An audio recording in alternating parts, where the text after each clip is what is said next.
বাংলাদেশের অর্থনীতিতে এটা কোনোভাবেই সম্ভব না যে একটা ঝুলন্ত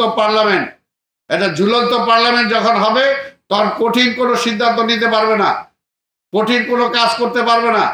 আর একটা তারা চাইতেছে কি, জাতীয় সংসদ নির্বাচনের আগে স্থানীয় সংসদ নির্বাচন দিতে হবে। স্থানীয় আজকে বলতে চাই, দীর্ঘ 17টা বছর এই যে যারা রক্ত দিয়ে গেল বা 5ই আগস্ট যারা রক্ত দিল, তারা কেউ ইউনিয়ন পরিষদের চেয়ারম্যান বানানোর জন্য রক্ত দিচ্ছে? তারা ওই পার্লামেন্ট, তারা তাদের অধিকার যে আমার দেশ কোন নীতিতে চলবে এটা আমি নির্ধারণ করব, সেই ভোটের অধিকার যেটা ছিনতাই হয়ে গেছে, সেই ভোটের অধিকার ফিরে পাওয়ার জন্য তারা রক্ত দিচ্ছে।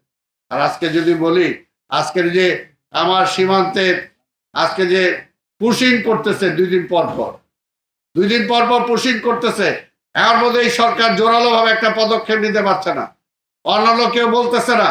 আজকে এই পুশিংয়ের মধ্যে আমরা তো জানি না যে সেইখানে আমাদের নাগরিকদেরকে পাঠাচ্ছে না তাদের কোনো অনুচর বা চরদেরকে পাঠাচ্ছে। তারা এই দেশের ভিতরে ঢুকে কোনো ষড়যন্ত্র করবে কিনা আমরা তো সেটা জানি না। সেই কথাটা কি ওই ইউনিয়ন পরিষদের চেয়ারম্যানরা ওইটাকে প্রতিরোধ করতে পারবে, ঠেকাইতে পারবে? সেটাকে ঠেকাইতে হলে পার্লামেন্ট দরকার। যে পার্লামেন্টে জোরালোভাবে বলা হবে, ভারত তুমি একটা থামাও। জাতিসংঘে বলা হবে যে প্রত্যেকটা রাষ্ট্রের, কোন স্বাধীন রাষ্ট্রে কি এরকম আছে নাকি ইচ্ছা হলো পুশ করে দিলাম? কে বলবে সেটা? ওই ইউনিয়ন পরিষদের চেয়ারম্যান যাই বলবে? এটা পার্লামেন্ট মেম্বার বলবে। আজকে রোহিঙ্গাদের ঠেকাইতে পারতেছি না আমরা।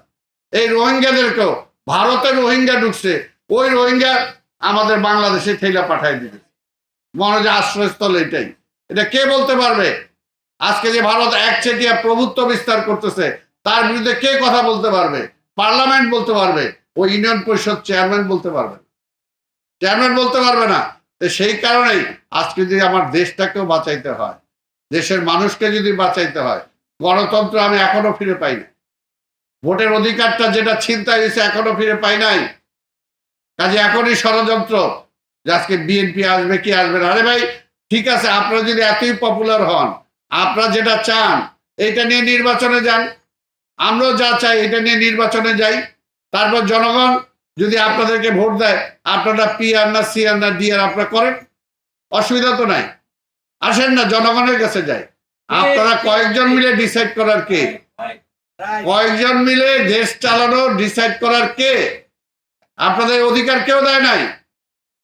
ফান্ডামেন্টাল কোনো চেঞ্জ করার কোনো অধিকার পার্লামেন্ট ছাড়া আপনার নাই, জনগণের ম্যান্ডেট ছাড়া নাই।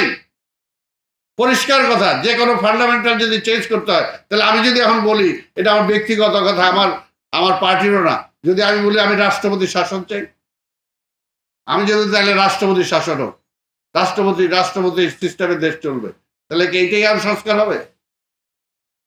তাহলে বললেই হয়ে গেল, একজন বললাম আর ওইটাই করতে হবে, না হলে বিএনপি সংস্কার চায় না। আরে বিএনপি সহ অনেক দল আজকে এই সিস্টেম চায় না। পার্লামেন্ট ডিসাইড করবে, জনগণ ডিসাইড করবে।